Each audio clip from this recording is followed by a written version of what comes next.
Hey, Glenisa.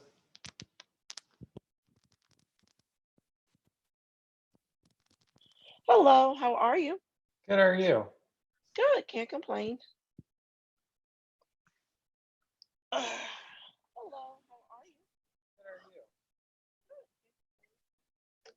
how are you? All right. So we're on YouTube now. Yes, sorry about that. I No was making sure that worries. it was working after the last time it not working, so No worries. I totally understand. Well, I'm gonna go back on mute until we're ready. sounds good. All right.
Hello. How's everyone? Good, how are you? Good. Hey Martin, how are you? Good. That's There I am. good. Excellent.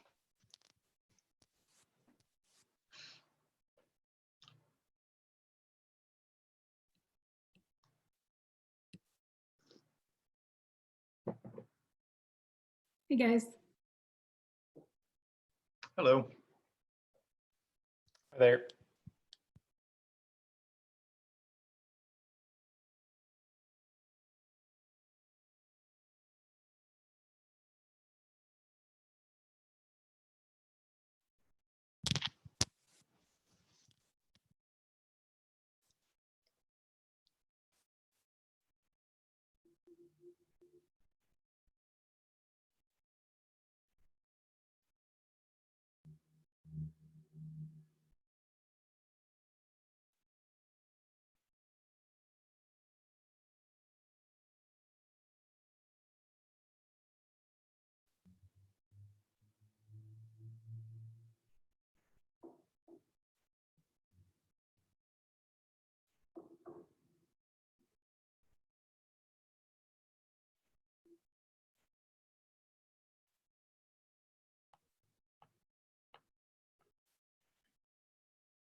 Zach, was Al going to join us and kind of introduce the meeting and then duck out for DPR 90, or was he? Yeah, he was. He's having trouble logging on, Oh, okay. logging in. So I think I just want to make sure he's able to get in. Sure. So I'm going to work on that for a sec, but Okay. That makes sense. let's see. Let me try sending him. Actually, I might be able to.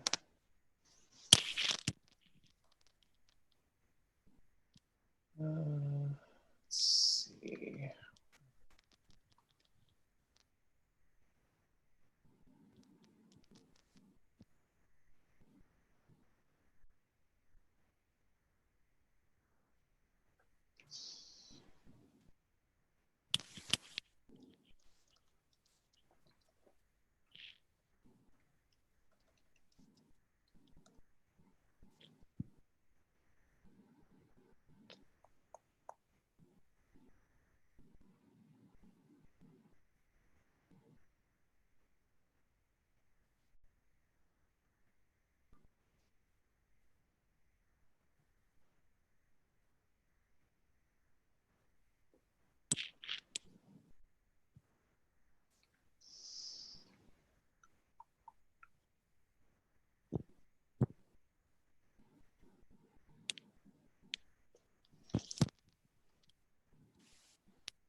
Okay, I think that worked for Al.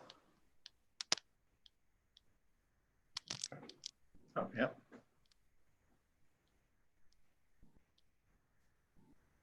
finally got in. That was a problem. Sorry about that. Yeah, I don't know if it was me or was somebody else that was, something else.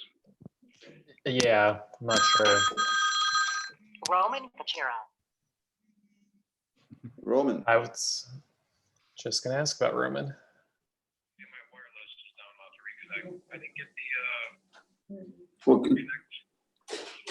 well, call Zach.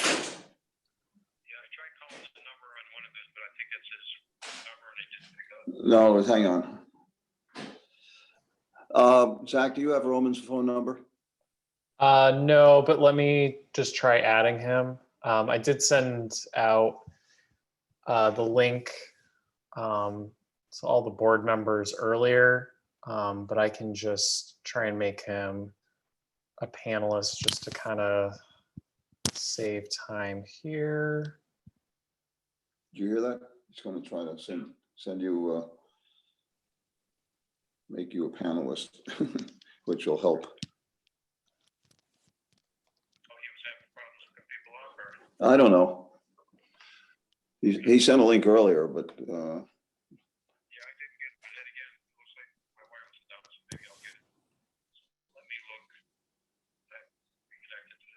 So I just sent a link. okay, he just sent a link to you. Yep, that's it. But try the newer one he just sent. Yeah. Yeah.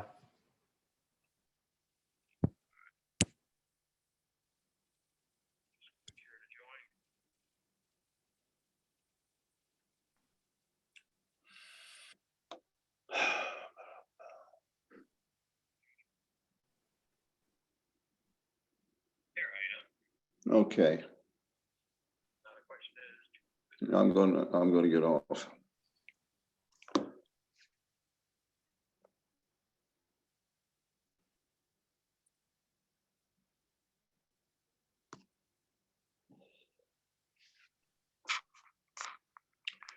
I believe I'm so in.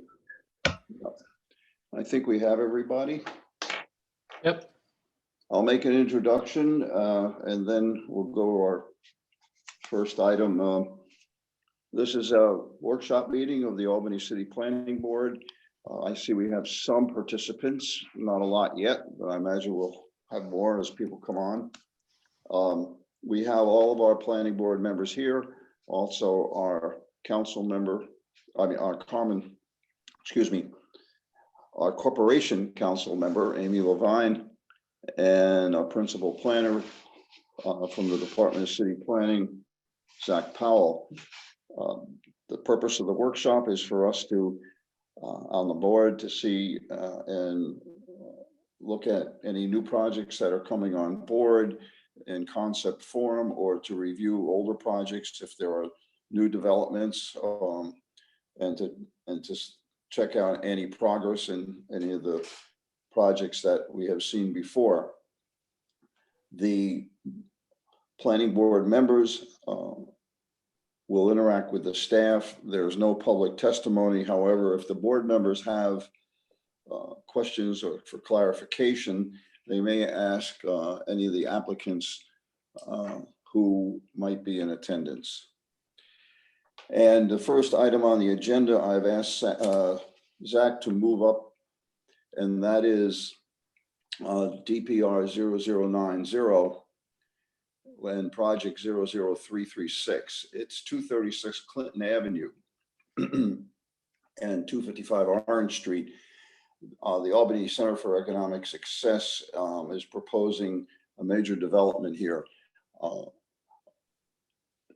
I am an investor in the Community Loan Fund, which is an active participant in this project. So I must recuse myself from this particular item. So I will ask Martin Hull, our vice chairman, to chair the meeting for this particular one. I will both mute my microphone and block my video, And I would ask that when you're done, Zach, to please call me on my cell phone so I can jump back on. Yep, I'm also just going to change you to an attendee for the moment. That way that'll mute you for the time being, and then I can bring you back as a panelist when we're all set. So Martin, I didn't know if you had anything else you wanted to add before we jumped in. Nope, nothing to add. Take it away. Okay. Thank you. Yep. So for this project, it's mainly just a few quick updates. Not too much is new. We have received approval letters from the Division of Engineering and the Fire Department. We're anticipating to get comment letters from the Division of Traffic and Traffic Safety and the Department of Water and Water Supply this week. And then just so the board knows, the application is also being reviewed by the Historic Resources Commission right now. So really not much to report right now. This has been referred to the Albany County Planning Board for their June meeting. So we'll wait to hear what their response is and incorporate that into the presentation for the meeting. Is that due to it being on a state highway? Yeah, Route 9. Okay. Okay, any questions or any comments? Okay, I think we are done with this one then. Time to bring Al back in. All right, so I'm just going to call him real fast.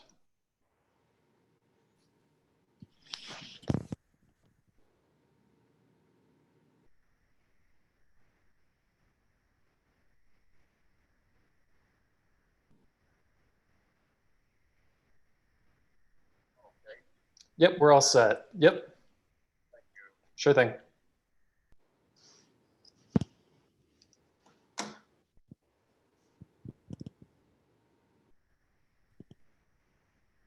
Al is still muted. I just tried unmuting him, but he might have been unmuting himself at the same time. So Okay. Okay, I'm doing. So the next item on the agenda, second item is 163 Clinton Avenue. This is the project by Home Leasing for a conditional use permit to convert the old school on Lower Clinton Avenue, formerly used most recently as a church, into a multifamily dwelling with 13 units. Yep. Anything new to report on this? again, kind of like the last one, not too many updates, but based on the conversation from the last meeting, the applicant has been looking at potential shared parking options within the area. So the list below are some of the places that the applicant has looked to provide parking, and they will be sending a parking plan prior to the meeting on the 22nd.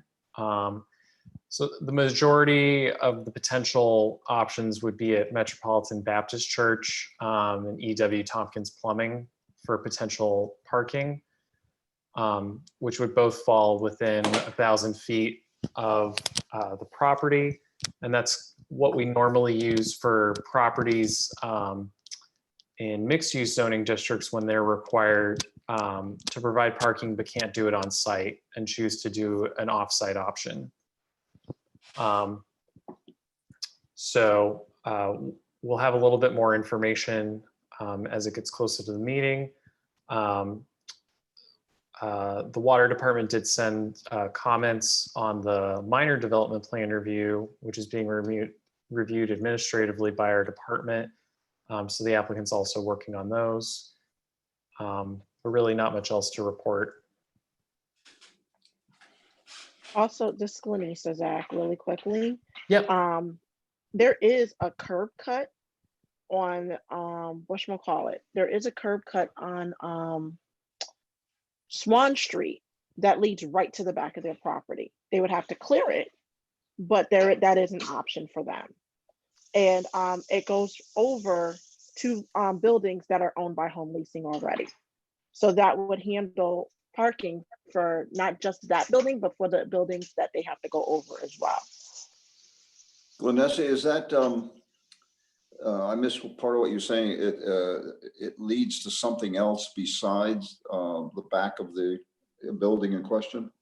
So the curb cut is actually on Swan Street. There used to be houses there, but Right. they're not there anymore. They've been torn down. But there's still a curb cut on Swan Street, and that curb cut leads to to the back of that church.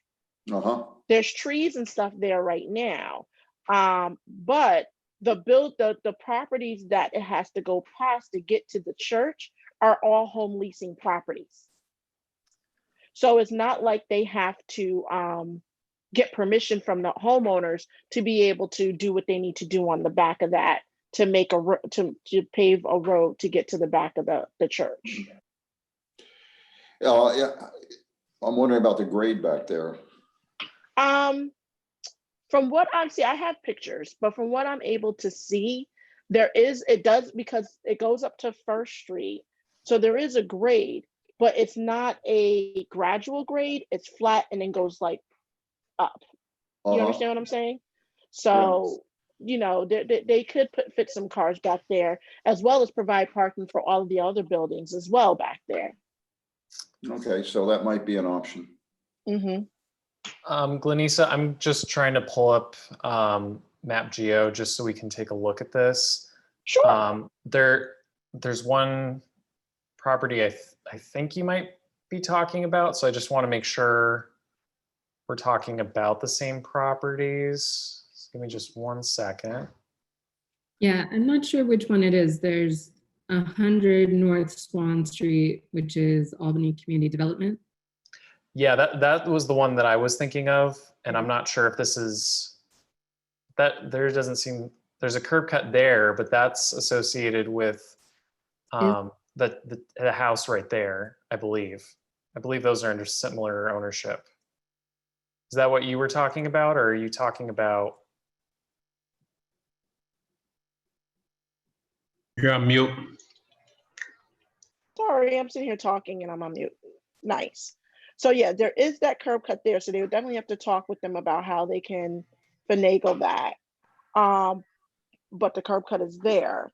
And then they have whatchamacallit.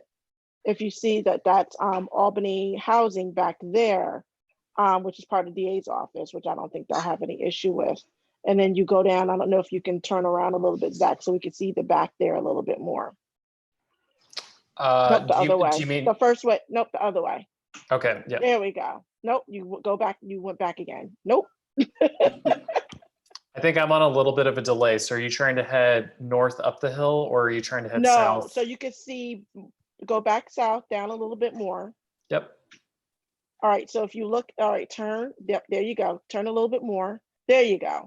So you can see that it leads right to the back of their property. And all of these houses back here are home leasing, except for this one right here at the corner. So that's Albany Housing. That's Albany Housing Authority with the DA's office down at the bottom. Yeah, so this property right here is owned by Albany Community Development Agency. And I'm not exactly sure what they use that for. I think if the applicant were to try and do that, I think there would be a limited number of parking spaces they'd be able to provide based on the width. And I think there's also potential. Well, I'm not saying them parking here, like paving a way to get to the back of their building. Yeah, having That's a driveway. What I'm saying. Yeah. Yep. Yeah. So putting a driveway in, I think I've noticed that property is there. That's not something that I brought up as a suggestion based on the proximity to an existing curb cut. And then there's also a drain right here as well. So that would lead to some potential issues just in design. And I'm not sure if that would be permitted by the Department of General Services. So that's why I didn't bring that up initially. I mean, but if this property is by Albany Community Development, I'm sure Arlene, she's executive director there, probably wouldn't mind having a conversation with them. It's another idea. So that's actually a city agency, Albany Oh, okay. Community Development Agency. And I'm Okay. not sure what they use the property for. Yeah, but I Um, think the point that Glynis is making, and I agree, is that it's another option. I mean, even if they have a few cars there and a few cars in another lot, it might be enough to handle the new residents. Yeah, I could. Again, I think there's just a lot of potential hurdles that would have to be addressed. And that But might isn't create. that up to the applicant, not for us? We just give them a suggestion and then they figure out how to make it work. Yeah, no, I mean, they can look into it. Again, some of it was also just thinking of the potential impacts for the property owners here, and the visual and sound, noise, smell impacts that would be created as making this a driveway. And they're also required to provide a certain percentage of permeable lot coverage. So I'm not sure what that impact would be, because we haven't seen a proposed design for the site. I mean, again, it's something that the applicant could look into. I mean, I think for our department, we would prefer them looking to do a shared parking agreement to reduce the number of parking lots. Well, this one would be at the back of the building.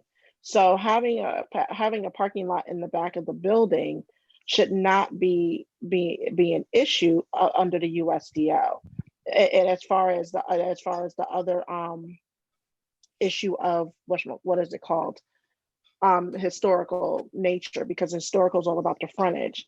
So, and again, I just think that this is something that the applicant should look at versus us as the planning department. This is an option.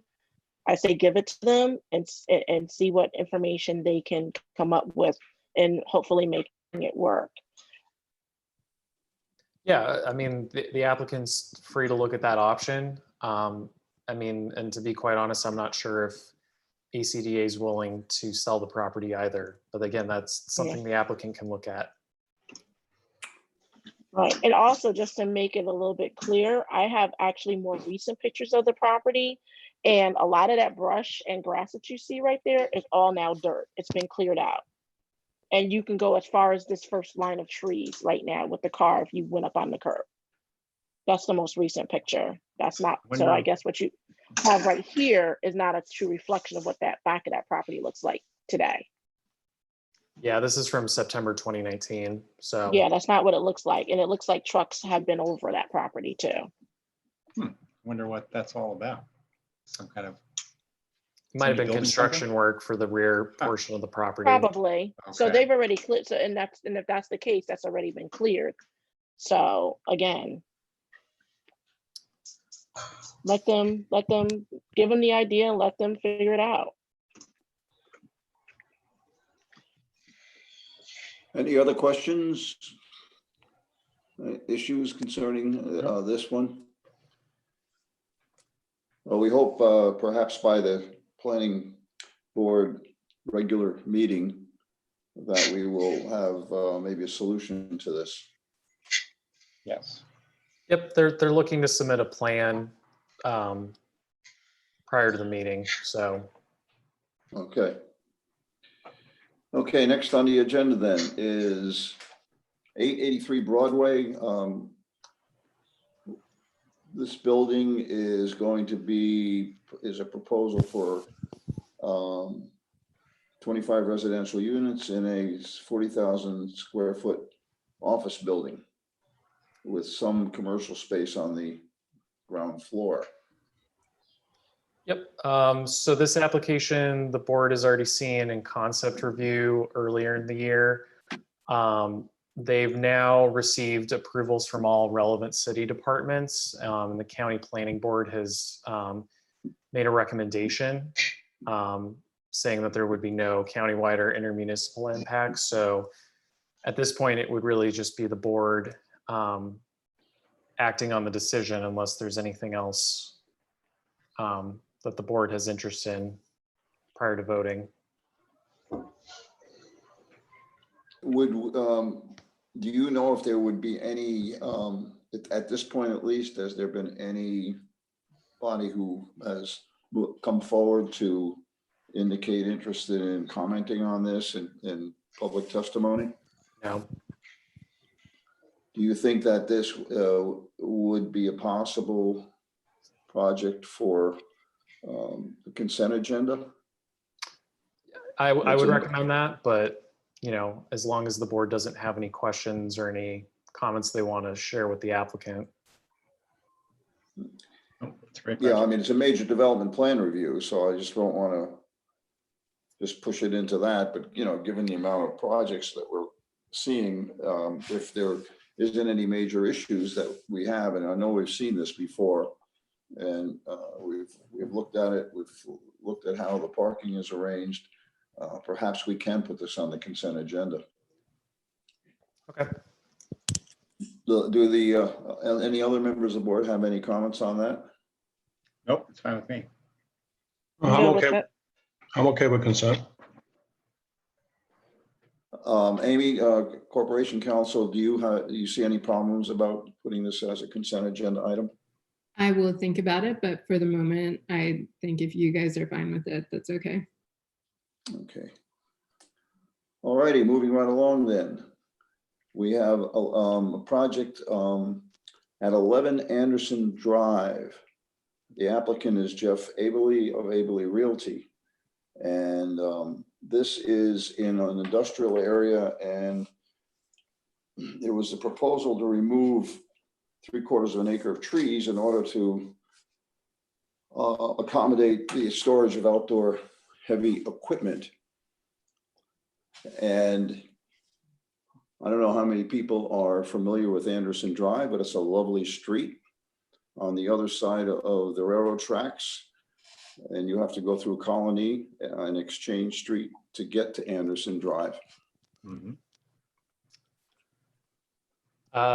Yep. So this is a picture of the site. So the picture on the left shows what the site looked like prior to the removal of the trees and vegetation. So for a little context, the applicant has already removed the trees and vegetation in that portion of the site and received a stop work order because they were not aware that they had to receive a planning board approval.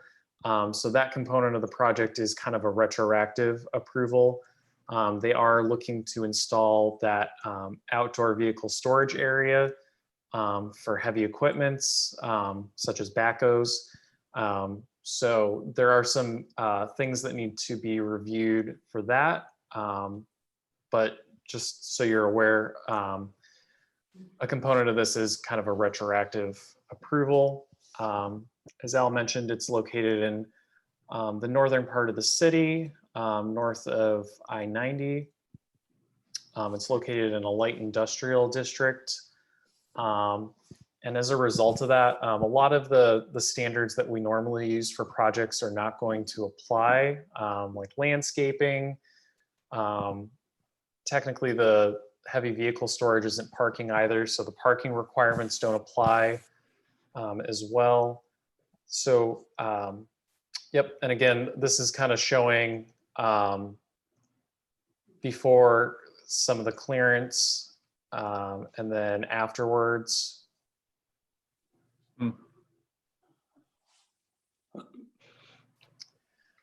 Will it be paved?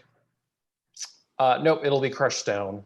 Crushed down. So the applicant's already been in the process of working with the water department to do some stormwater design for the site, since it is close to a wetland. And Protrude Creek through there, right? yep. And the applicant's also looking into doing some a traffic report just to analyze any impacts. Since these are large vehicles and they will be rented, any impacts that would have on Anderson Drive or any of the nearby streets within the city.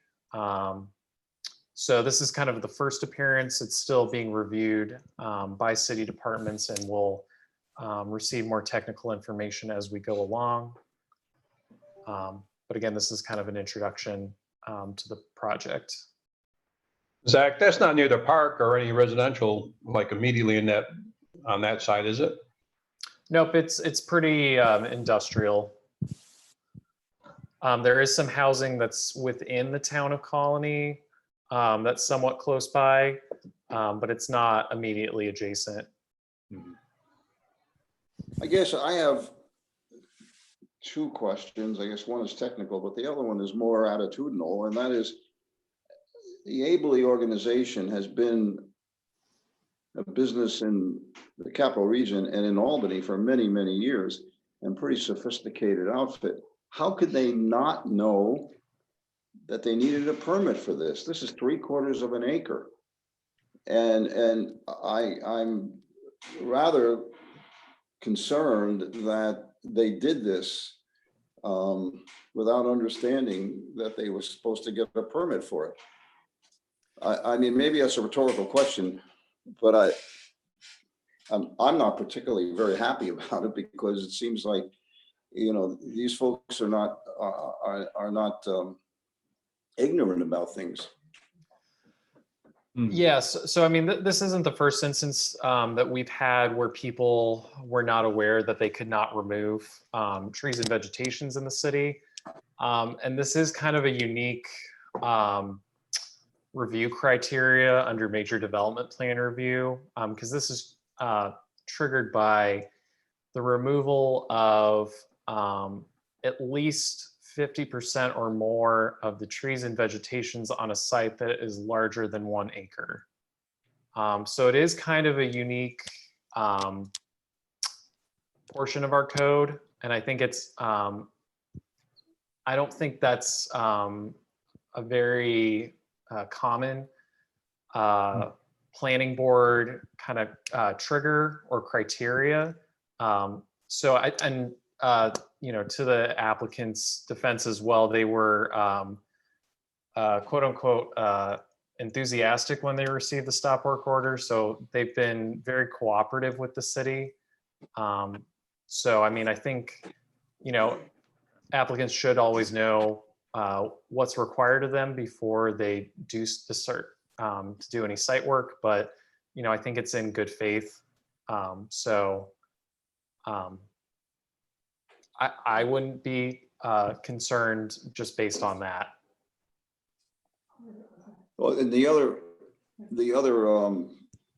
technical question I have, and I imagine this would be up to the technical agencies, but they're putting heavy equipment and they're using just crushed stone.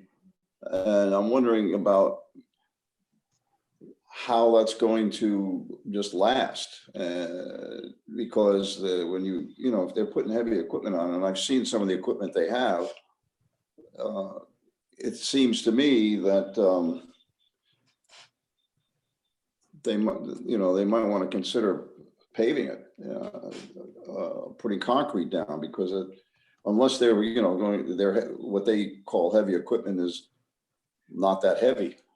I mean, but if they're using big earth moving machines and, you know, large tractors and the kind of things that you see in road building, then that, I think, might pose a problem if they're just putting gravel. So this, the use of crushed stone was actually recommended by the water department.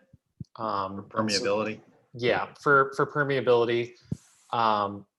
You know, and as part of, they'll be developing a SWIP for the site as well.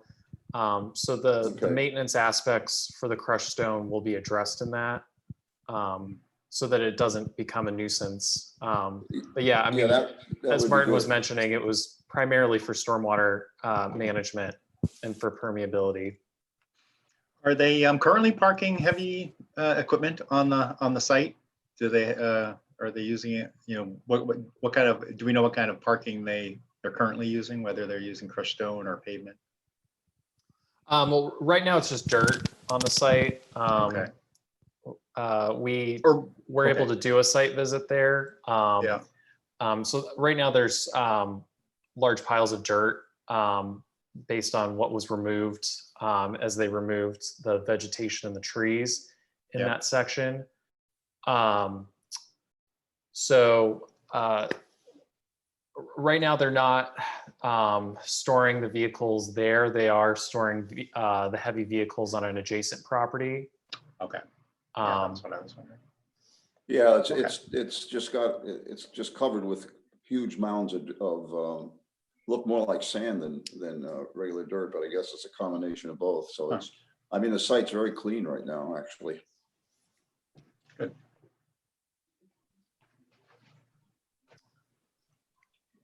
Any other questions?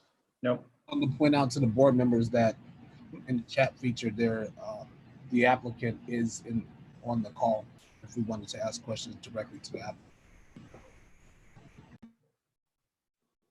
Well, I don't know. I mean, if the technical review has to occur, and we'll be reviewing this in the planning board meeting in 2 weeks. So I think that would that not be sufficient? Yes.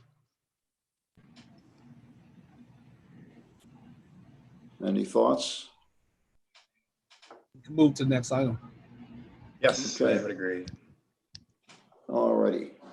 Okay, this is, again, we saw this at the last planning board meeting and before that in a planning board workshop, and this is the project known as 76. This is the project multi-use, which requires a zoning map amendment and a major development plan and just about everything else. Yep. So a lot of addresses. So I'm sorry, I'm not going to say all of them. I think just one update based on this slide before we proceed. The applicant, this project's going to be split kind of into two separate reviews. The first is going to be for the zoning map amendment, and then the second will be for the actual development of the site, as well as the district plan, any variances, lot modifications.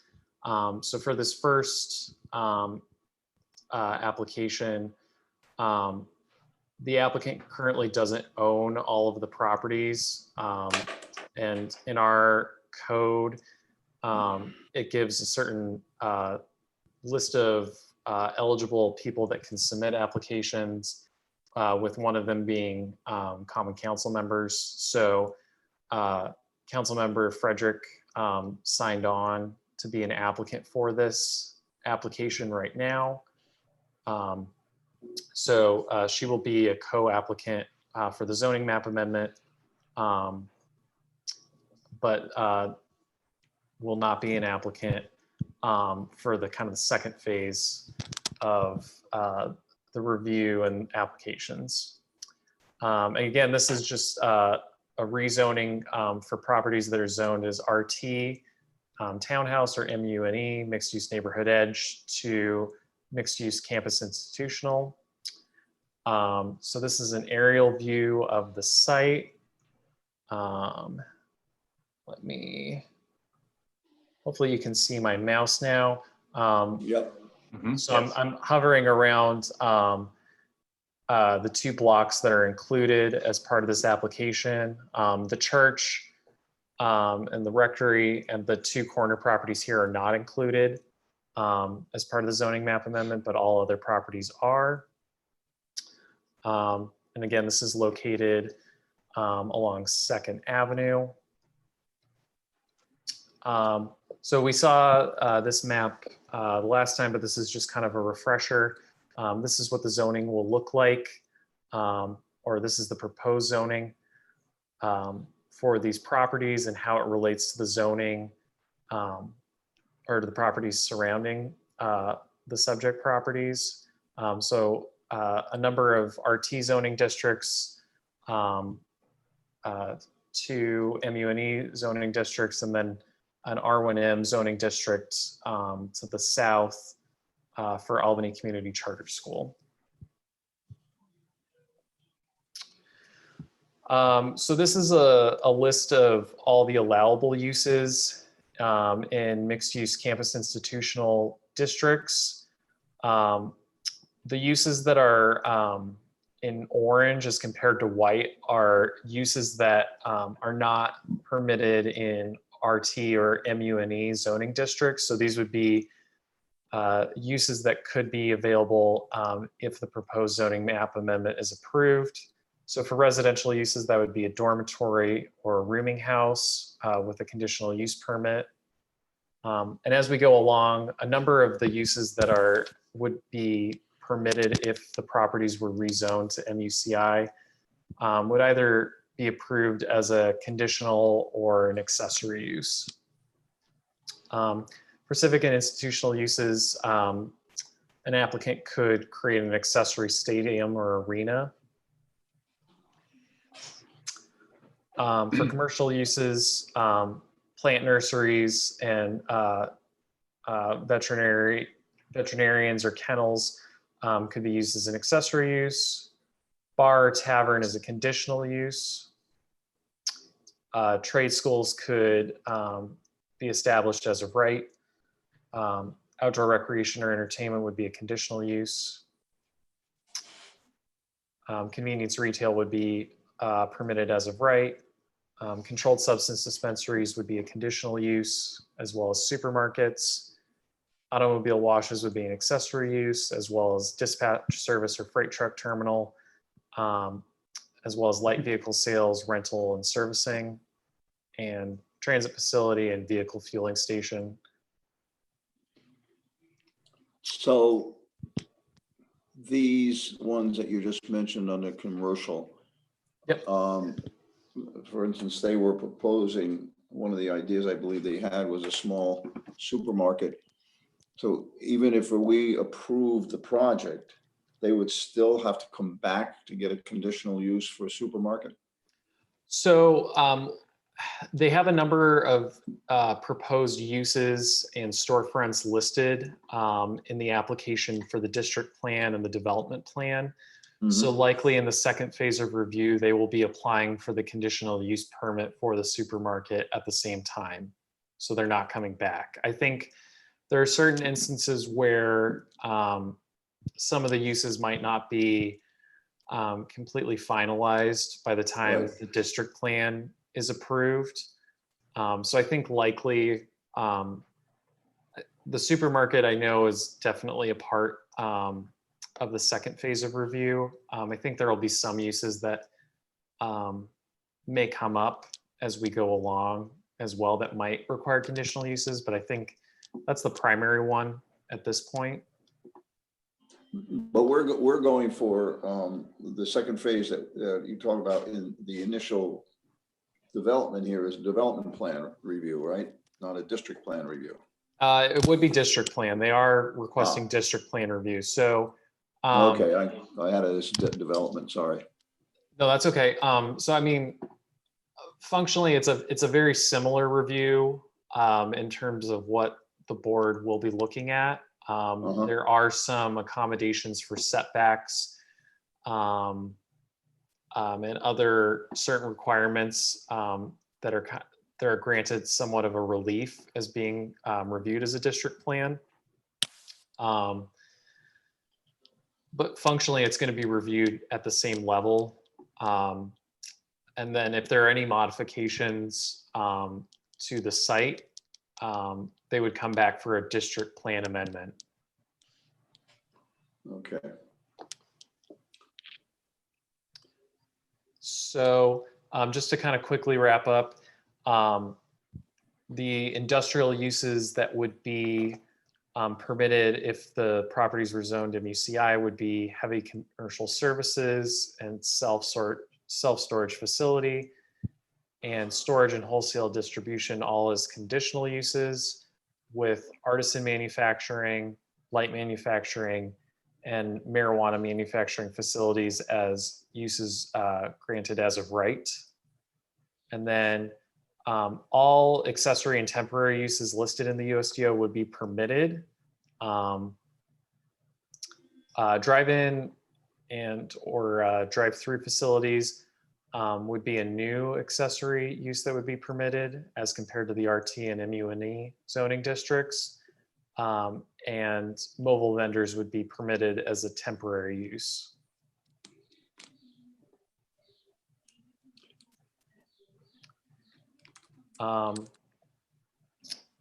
There are a few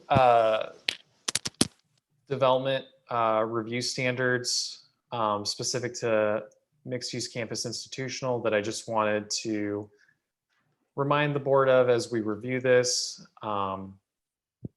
So any portion of a building located within 50 feet of a residential district has certain limitations to the height based on the location of the structures and of the proposed zoning district. These wouldn't apply, but just to keep these in mind as we go along. Parking garages are, they have to be located more than 50 feet away from R1L, R1M, or R2 zoning district. So this will be under consideration as we move forward, thinking about the R1M zoning district where the Albany Community Charter School is. And then there are certain design requirements for articulation for buildings that are more than 100 feet in length. And then since the applicant is proposing buildings that are taller than 3 stories, there's a requirement to distinguish the upper floors from the lower floors and kind of think of the pedestrian scale when designing the building or buildings. And then more specific to the zoning map amendment review process by the planning board and the common council, the applicant is required to prepare a plan showing how traffic, parking, and view impacts will be addressed for any residential parcels that are rezoned to MUCI.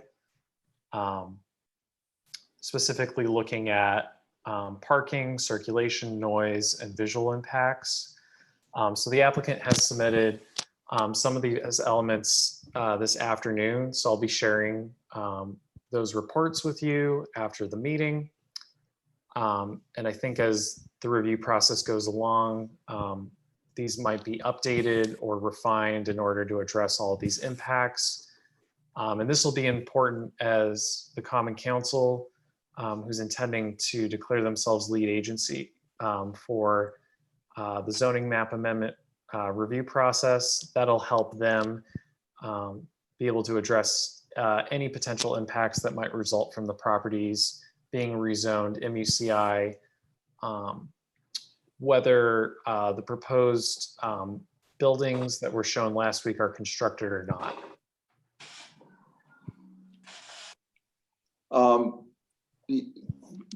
In reference to the height issue. Yep. There is or isn't a building or buildings within 50 feet of the proposed new building. There wouldn't be, but there would not be, because it's based on the distance from the lot line to lot line. That would be 50 feet. So there is enough separation through that. It's an element of our code that's come up with other projects. I'm thinking of 1211 Western Avenue. So just so that you're aware that is a requirement, but the applicant is meeting it. That doesn't mean though that any visual impacts won't be analyzed as part of this.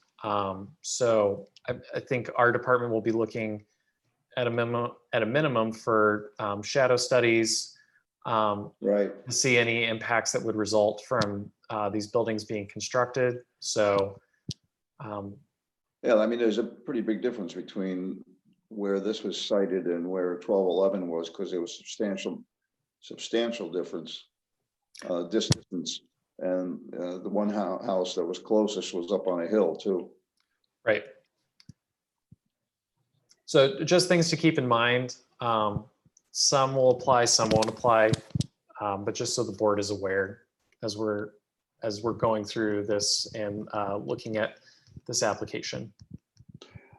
Do you see the planning board making a recommendation to the zoning board at our meeting in 2 weeks? Or are we still, there's still a lot ruminating on this before we can act on the first part of it?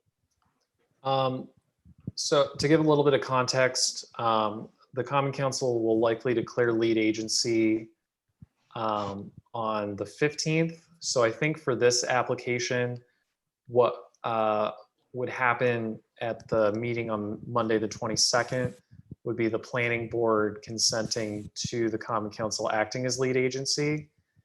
And I think from there, since the planning board is only providing a recommendation, they would be considered an interested agency instead of an involved agency. So the Common Council will be kind of leading the review process and identifying what types of reports, information, data need to be provided in order to make a decision that'll take into account all potential impacts as a result of the rezoning.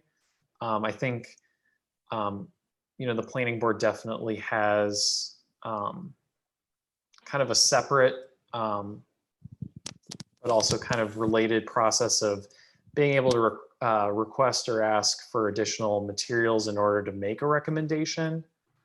So I think we just received some of the technical reports that we had asked for. So I think depending on how complete those are,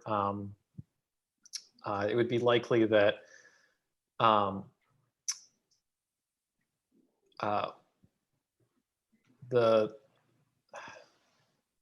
sorry, bear with me for one moment.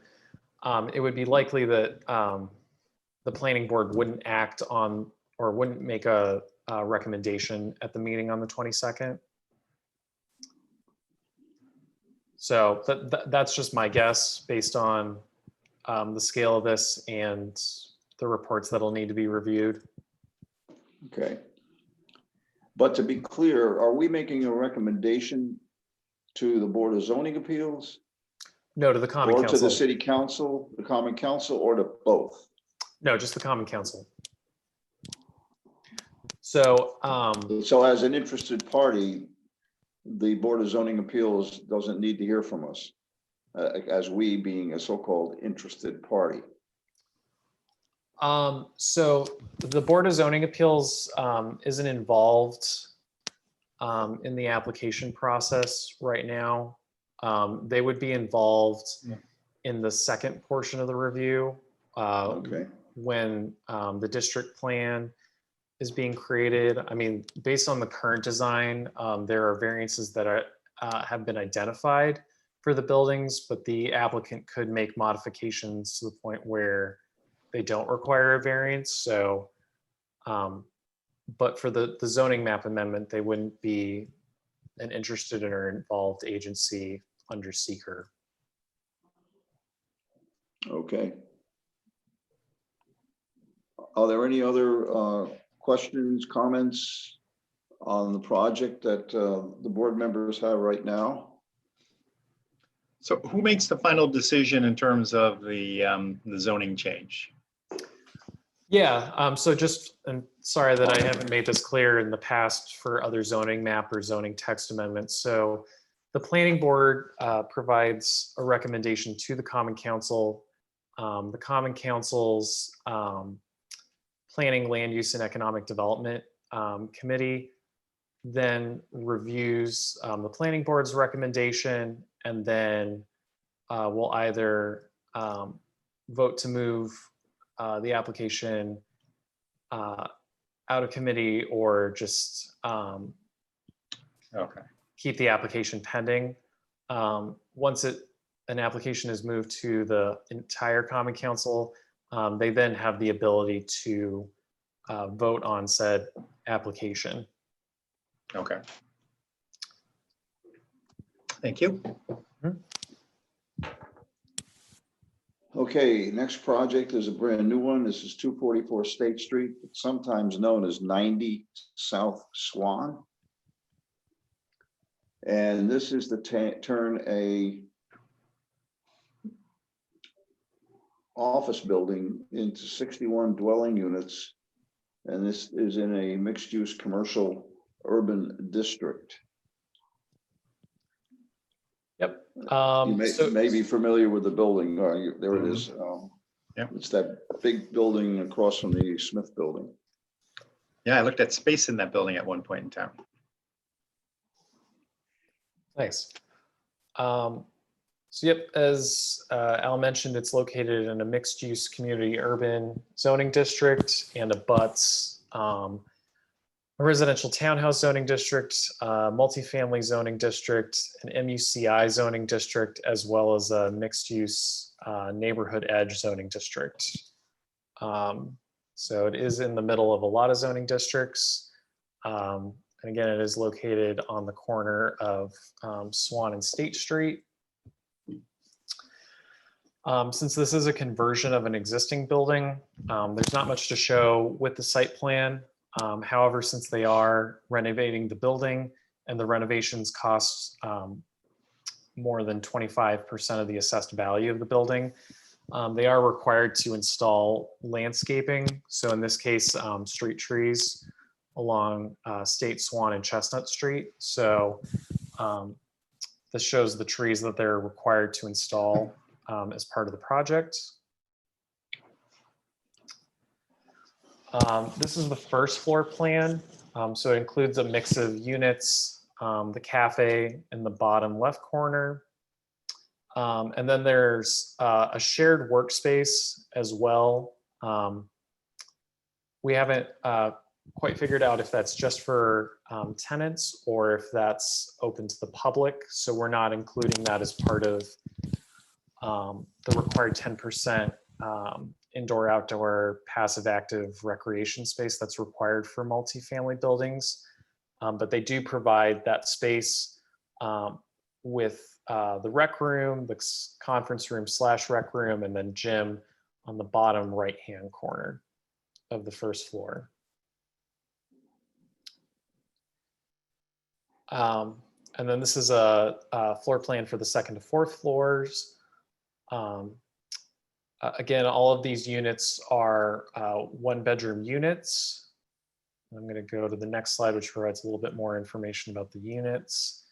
The unit size is approximately 530 square feet for all of them. There are washers and dryers in each unit, which meets the multifamily use-specific standards. Based on the previous use as an office building, this is also another example somewhat similar to 163 Clinton Avenue, where it's exempt from on-site parking requirements under the USDO. It's also considered a type 2 action under seeker.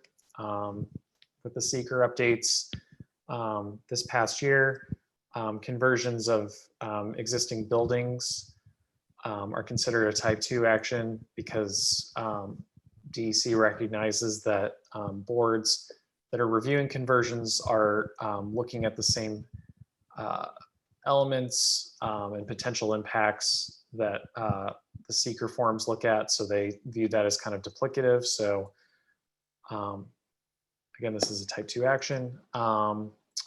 And there will also be a 538 square foot cafe, as I had mentioned. This is the menu that was provided by the applicant. Most of this is pre-made foods or foods that are heated up, like the paninis and wraps to order. But they will also be providing fries as well. So there is a little bit of on-site preparation. Although I think it's a little bit more limited than a full-scale restaurant. Can you go back to the first floor plan, please? Yep.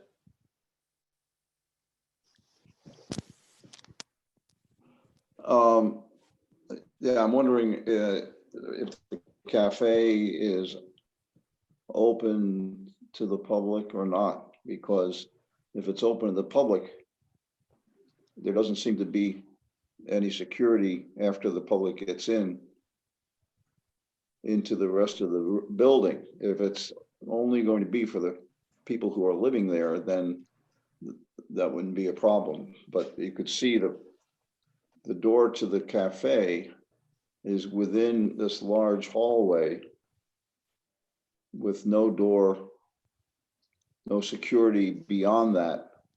So it's something I think that we need to get answered there. So I think it's probably just not very clear on the floor plan, but I believe the applicant is proposing a door right here. So I think there would be an option for someone who's not a tenant to enter the cafe that way and not have to enter through the lobby area. It's kind of similar to the leasing office where if you're not a tenant, then you'd just be entering through this diagonal door there. And then I'm assuming those would lock once the cafe is closed. So that prevents people from getting in. The or security drawings are very concerns. clear because the doors to the actual building, look like doors that swing open, whereas those I thought were windows. Yeah, we can clarify that with the applicant. Yeah. I'm assuming that because this is not, please remind the board and myself that since this is below 50,000 square feet, this is not even though it's a conversion to a different use. No, It no. doesn't require a conditional use. Yeah. So we're not considering this under a change of use for mixed use multi-tenant commercial buildings. This is more, this is the kind of subsection above that, where if there's a change of use and it doesn't result in an increase of 50% or more in the parking requirements, then the applicant's not required to provide on-site parking. So since this was is currently an office building, offices have a higher parking requirement than multifamily buildings do. So the change in use doesn't result in a higher parking requirement. Therefore, the applicant's not required to provide parking as a result. Yeah, but like 163 in this case, for what I could see, is that it's a much more intense use. It's 61 units, I think it was. 61 51. units. Yep. On the edge of Center Square and Hudson Park area. Where there's really no parking either. Yeah, was that Glenissa? Yep, Yeah, and parking I'm is wondering- challenging in that area as well.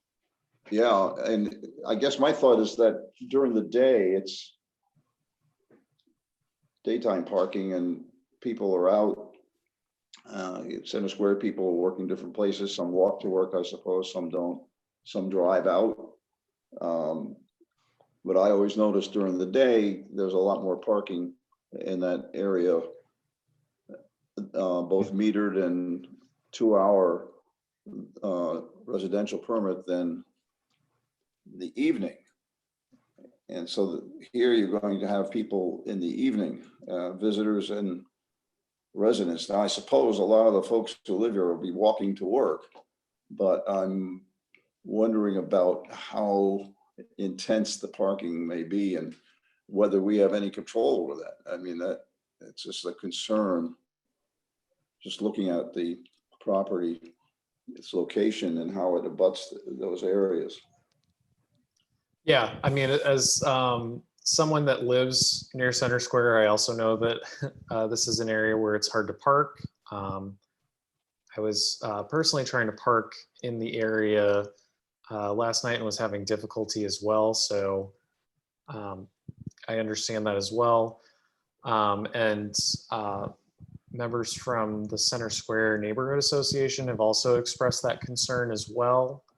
I do think, Have the applicants met with the Center Square Association I members do, or the I do member of not the believe company? so. Okay, Which is not something that we require, but when we send out acceptance letters, we do encourage applicants to always reach out to neighborhood associations to start that conversation. So I think, Al, to your point, I think a lot of the people living here will probably be working for the state, either in the plaza or in the Capitol or the nearby office buildings.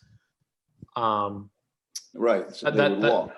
Yeah, so, but also to your second point, there will be people that visit and people that have cars that live within the building. So this is an opportunity for the applicant to either seek out parking lots that are within 1,000 feet, or to look into doing a transportation demand management plan. Some examples of that, and we saw this with 563 New Scotland Avenue, would be providing universal passes through CDTA, so that would give people access for the bus as well as bike share, and other kind of pedestrian, cycling, car sharing options going forward to reduce the impact that the conversion might have on the neighborhood in terms of parking. So again, this is a concept. So I mean, these are all great points to bring up, but I think as we move along, we'll see a more fleshed out plan and more technical information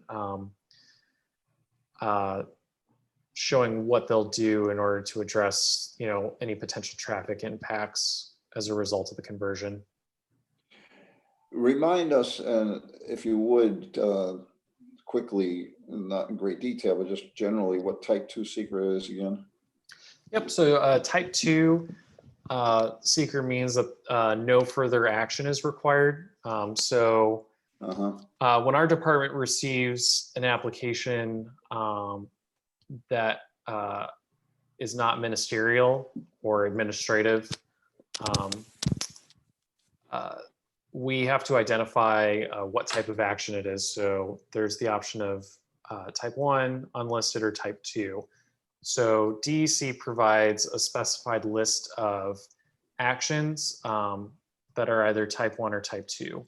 And since this is a listed action that is a type 2 action, no further review is required, essentially, under seeker. That doesn't mean to say that, the board can't request more reports or information about impacts that they might see. Just under seeker, no further action is required or review is required.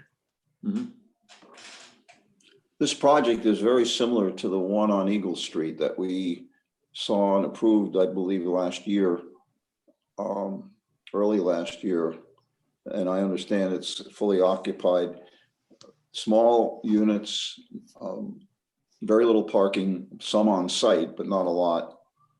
But that project was closer to the seat of government, much closer to an area that wasn't as heavily residential.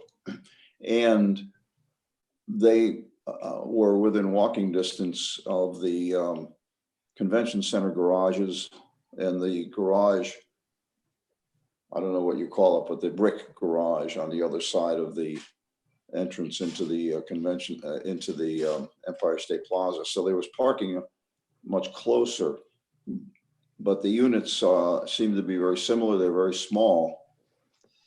And again, though, much closer to a residential area. So they might be working at the state, but the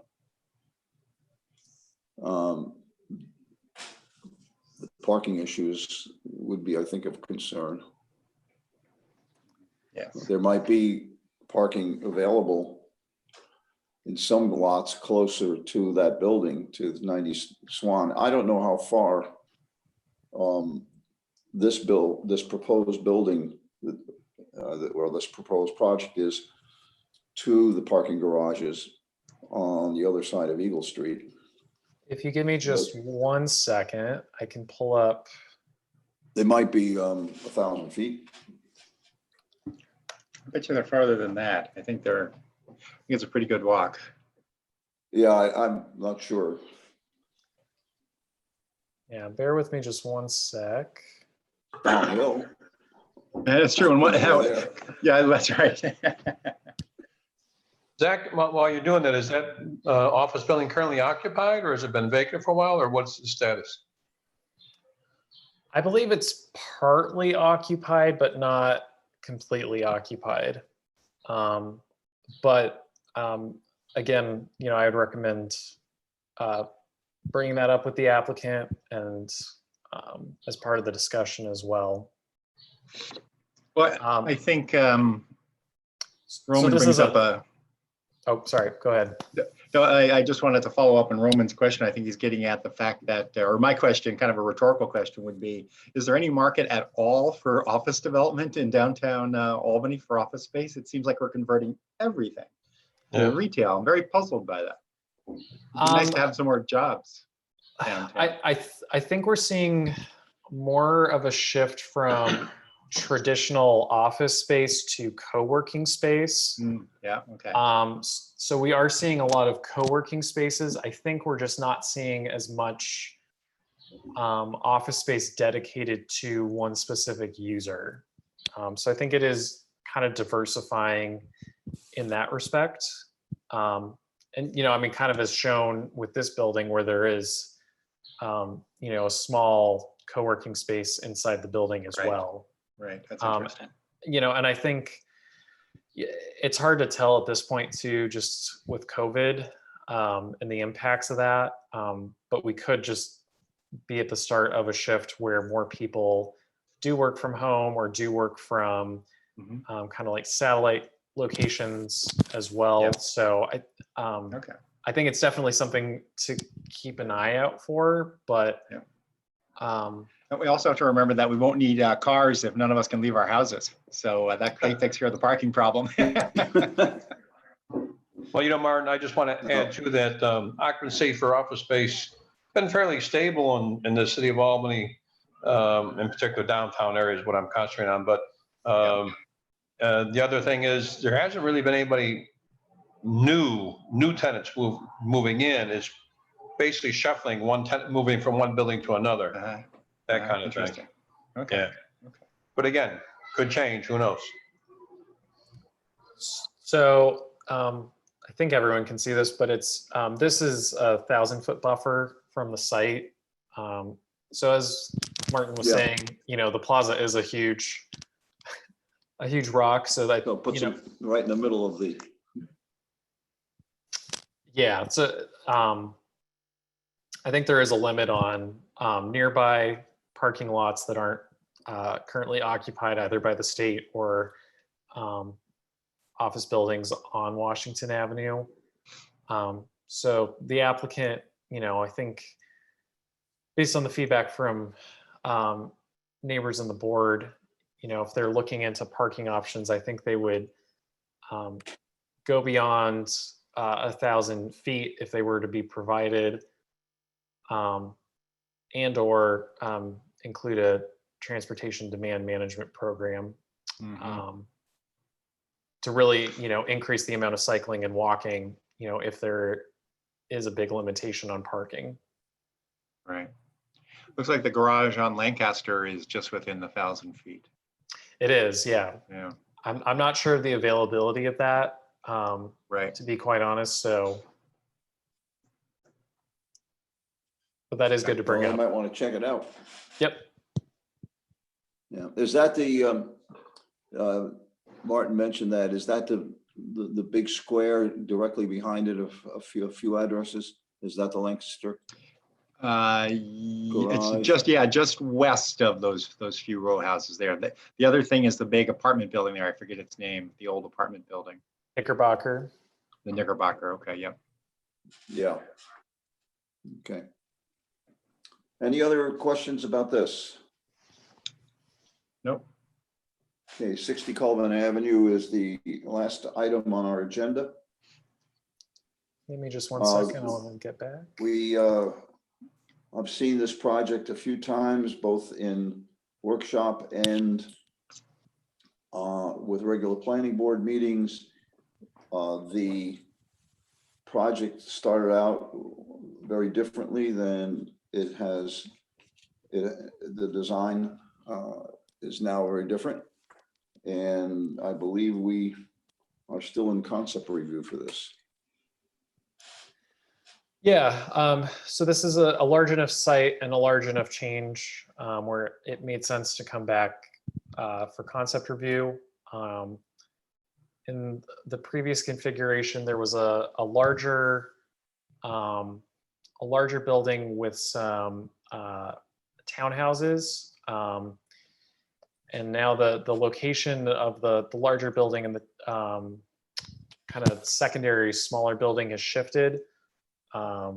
So wanted to bring this back to the board for concept review just to make sure, and to the public as well, to provide comments on the design before proceeding further.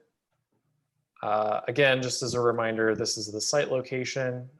It's located in front of Westland Hills Park. It's in a mixed-use neighborhood center zoning district, and it's adjacent to a land conservation district, an MUCU, which is mixed-use community urban, a medium density single-family district, as well as this small corner here. Let's see, there we go. This small corner here is a mixed-use community highway as well. This is a close-up shot of the proposed site plan. The larger building here being a 3-story mixed-use building with ground floor retail, having 48 residential units, and then a smaller 2-story building here that has 15 residential units.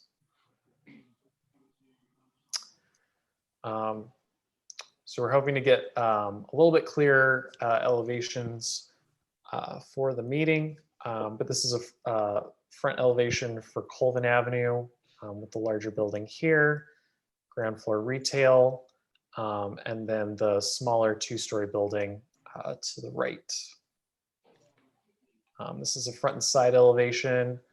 I think compared to the previous design, this is the buildings have come closer to the street, which I think our department's excited to see.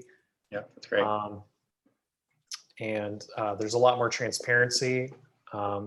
We've recommended the applicant to include a little bit more transparency on this corner as well. But I think it's beginning to get closer to the intent of the district.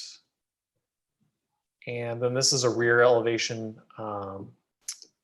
from Westland Hills Park, showing smaller building to the north and left here, as well as the larger building to the right and south, with the proposed parking lots as well.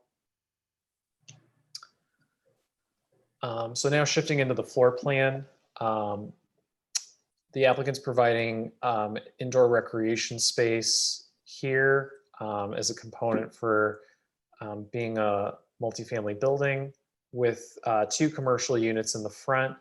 One of those units will likely be a restaurant, but I think the applicant is still trying to confirm that before going further. And then I'll move on to the second floor plan. So for the second floor plan and third floor plan, these will all be units with a mix of 1 bedroom and 2 bedroom units. And then for the second smaller building, again, this is all residential units with some storage lockers on the ground floor towards the rear of the building. So for the first building, which is kind of the larger building, there are 48 apartments. 27 of them are 1 bedroom, 21 are 2 bedroom units. And then in building 2, which is the smaller building, there are 9 1 bedroom units and 6 2 bedroom units. So for the total project, there are 36 1 bedroom units with a unit size between 470 and 790 square feet. The majority, I think the majority of the units do have balconies. So there are some units that do have some outdoor space, which is not accounted for in that unit size. And then there are 27 2 bedroom units with a unit size ranging between 800 to 1,050 square feet. Again, for a total of 63 units. There are washers and dryers provided in each unit. And the applicant has provided a significant amount of the required active or passive recreation space. We're still working with them on the design to ensure that it is meeting the intent of that.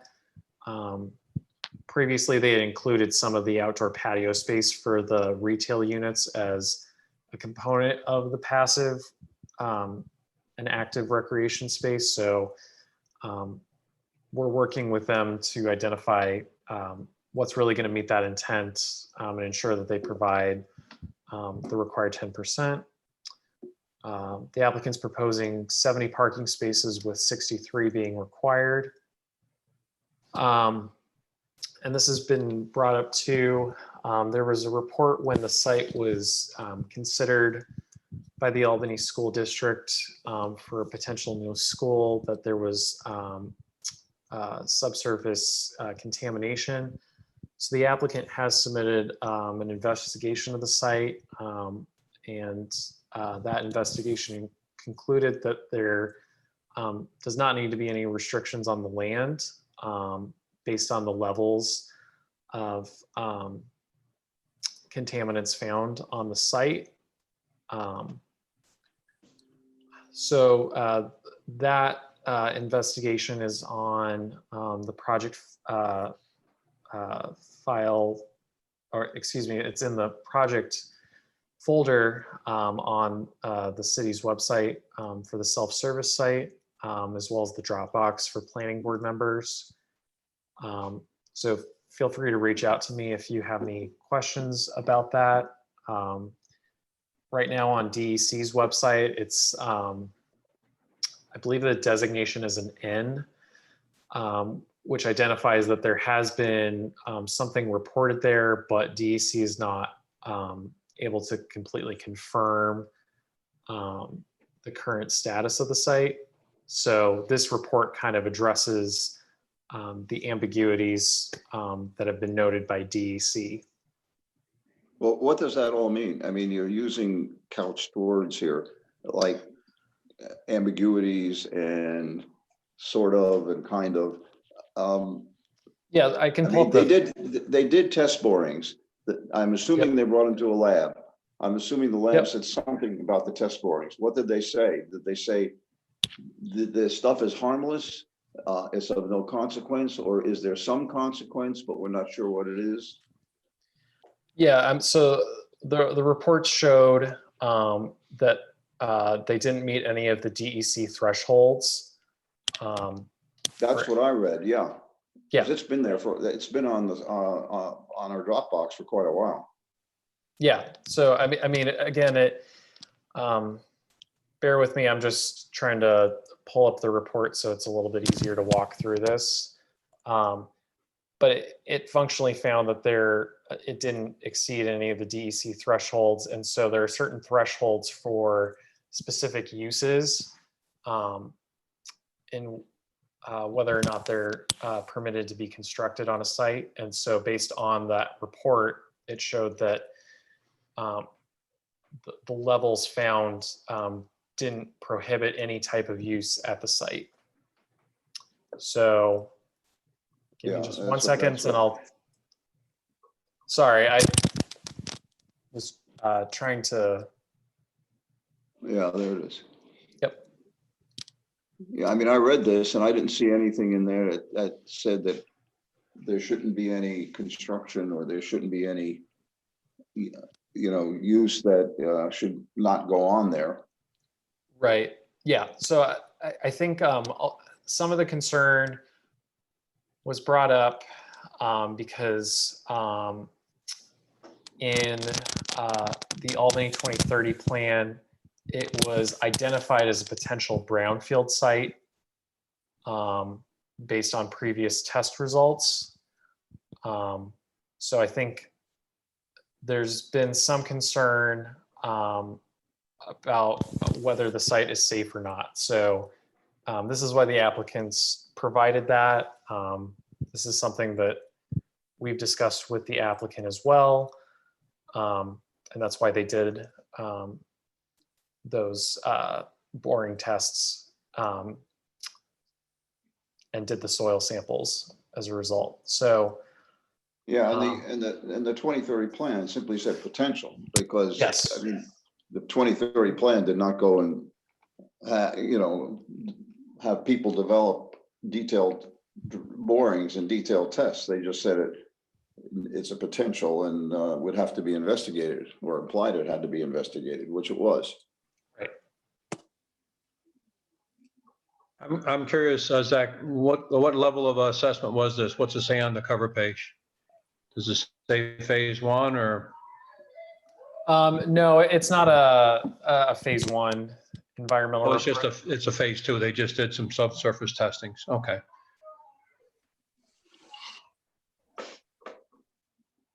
Well, it addresses it and it identifies that there's no volatile organic compounds or semi-volatile in exceedance of the thresholds for the DEC. So no further action. That's pretty straightforward. And clearly, if they find anything when they're digging, they're going to have to contact DEC if applicable. But from the test borings, then seems to be squared away. Right. Okay.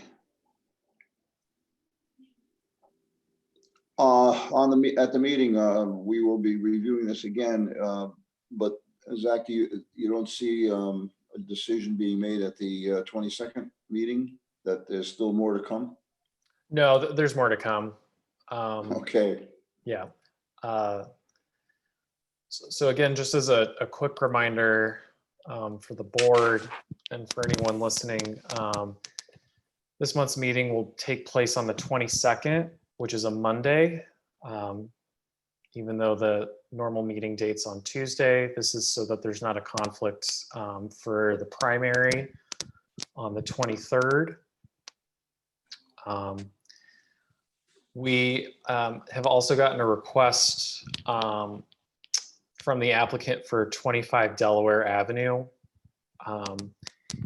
to have the planning board declare itself lead agency. So I just received the environmental assessment form for that application. So I'll be forwarding that over to members of the board. I think we still need to review it just to make sure that we have enough information in order to begin that process, but the applicant is looking to start the review just because they are looking to receive funding from New York State Homes and Community Renewal. So that might be an additional item that comes up. Just to remind the board, 25 Delaware Avenue is the historic property that used to be the senior center. Okay, any other items or issues to bring up? Okay. Amy, is there anything that you need to bring up with us? You're muted. Okay. Sorry about that. Brad had asked me to address the seeker process for the 76. Do you guys have any particular questions about that?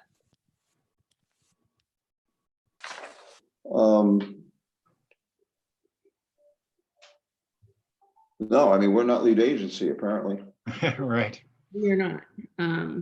That's how I tend to feel about it as well.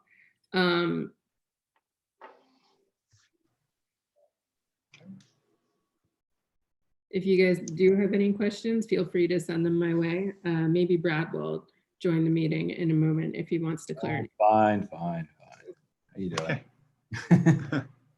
Okay. And I think that you all are aware that there's the bicycle and pedestrian plan, and there's going to be virtual community meetings throughout the city and within the next couple of weeks, right? Yep. So give me just 1 second. I'm gonna put the link in the chat box so that everyone has that.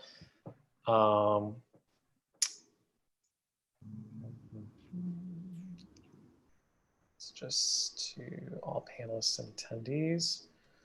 So I'm attaching the link to the website for the plan. For the plan, we've, and I can, let me do a screen share. And just for the board's sake, we've scheduled to do kind of a quick overview of the project and kind of a quick debriefing about the community meetings that we're doing over the month of June. So we will have more time to talk about this. But this is the website for the project.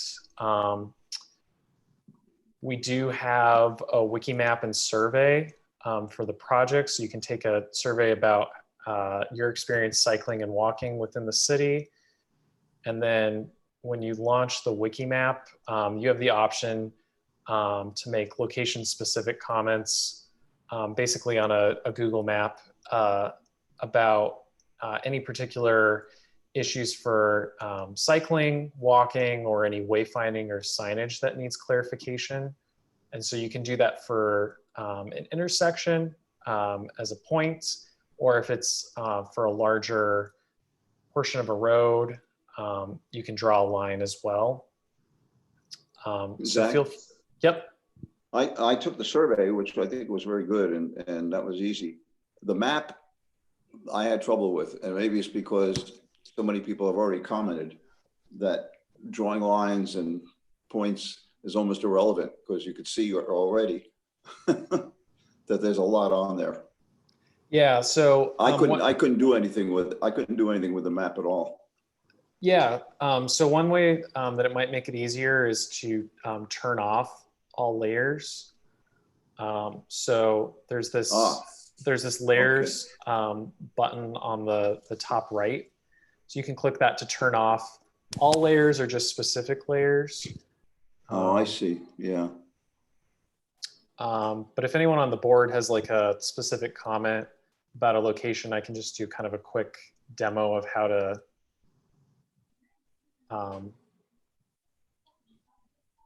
make a comment.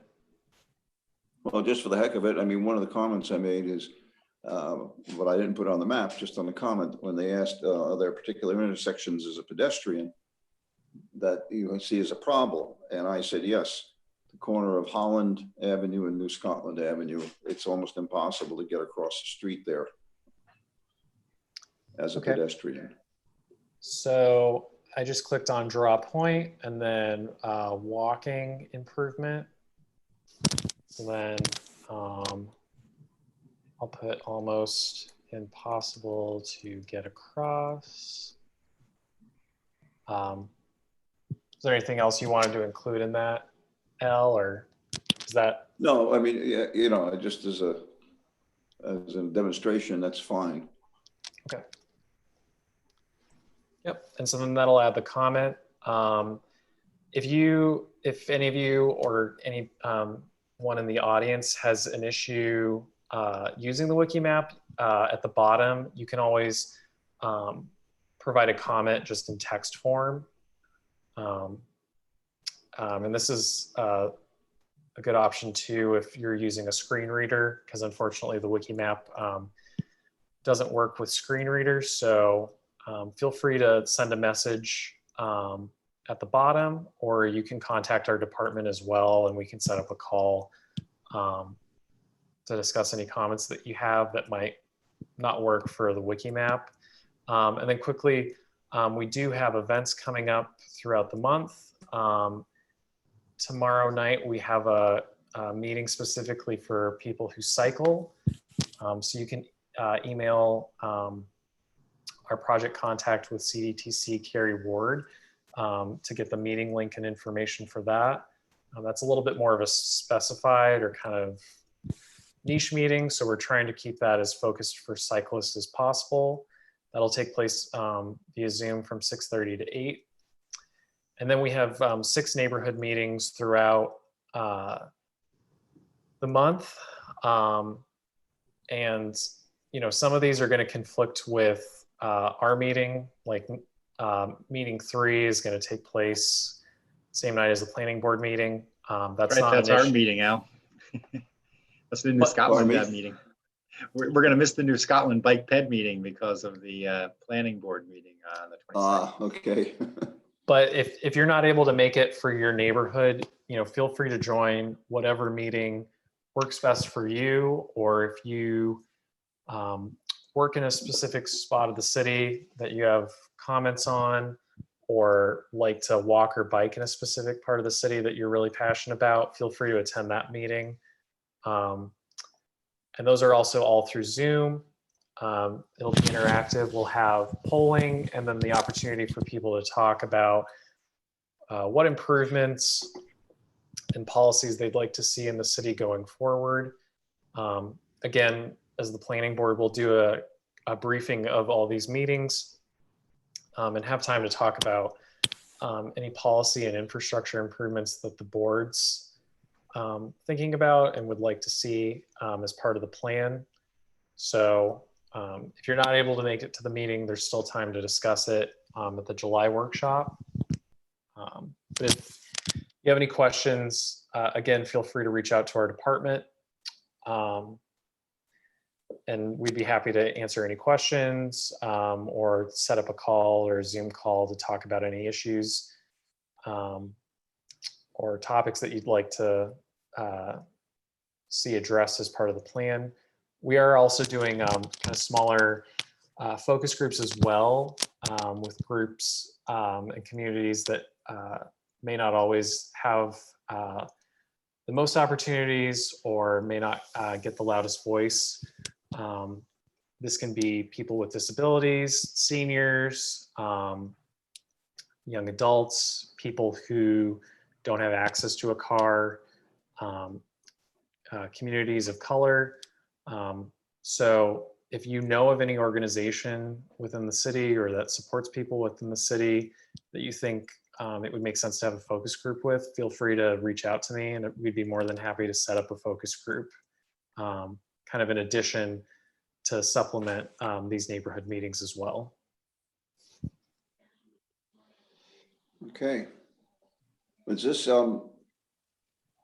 this has been done with CDTA and who on staff is working on this? So this is actually with CDTC. I meant to say CDTC. Yeah. That's okay. So for anyone who doesn't know, they're the Metropolitan Planning Organization that handles transportation projects and planning for the capital region. So on their end, we're working with Carrie Ward and Jordan Solano Reed. And then on our end, I'm acting as the project manager on the city, for the city, with also working with Yasmin, Brad, and then Palomi Sen, who's also a planner in our department, who is the project manager for some kind of complementary grant funding that we received. And then, so the project consultants are Nelson Nygaard Creighton Manning, and Beeham Planning. I think that Okay. hopefully that answered your question now. I'm not sure. Yeah, thank you. Okay, anything else that we need to bring up? Any ideas, comments, questions? Nope, all set. Okay, then we'll declare the meeting adjourned and we will see you on the 22nd. Remember, it's Monday, the 22nd, not the 23rd. And maybe we'll see you before then. Thank you. Very good. Thank you. Thank you. Thank you. Good night.